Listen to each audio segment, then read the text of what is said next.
کسی گوہر کو وہ عزت نہیں ملی جتنی اس گوہر کو ملی جو حضرت سلیمان علیہ السلام کی انگوٹھی میں جڑا ہوا تھا۔ اس گوہر کو اللہ تعالیٰ نے بہت زیادہ عزت و ناموس عطا فرمائی تھی، حالانکہ اس کا وزن 2.5 ماشا کا تھا۔ جب حضرت سلیمان علیہ السلام نے اس گوہر کو اپنی انگوٹھی کا نگینہ بنایا تو تمام روئے زمین پر اس کی حکومت ہو گئی۔ حضرت سلیمان علیہ السلام نے اپنی وسیع و عریض حکومت کو دیکھا کہ تمام زمانہ اس کا فرمان بردار ہو گیا ہے۔ 40 میل تک ان کا شاہی خیمہ نصب ہوتا تھا، ہوا بھی ان کی حکم بردار تھی اور ان کی تخت کو اڑاتی تھی۔ اگرچہ ان کا خیمہ شاہی 40 میل تک نصب ہوتا تھا، مگر یہ ساری عزت اور تاثیر 2.5 ماشا پتھر کی تھی۔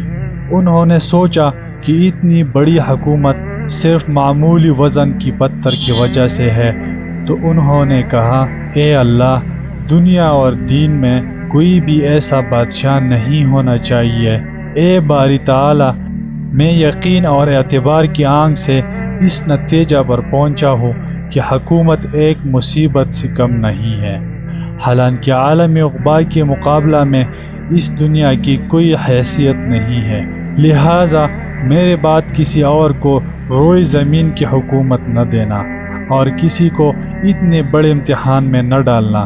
مجھے لاؤ لشکر اور حکومت سے کوئی سروکار نہیں ہے، اس لیے زنبیل بننے کا پیشہ اختیار کرتا ہوں۔ اگرچہ اس گوہر کی تاثیر سے حضرت سلیمان علیہ السلام بادشاہ ہو گئے تھے، مگر دراصل بارگاہ ایزدی تک پہنچنے میں وہ ایک رکاوٹ بنا ہوا تھا۔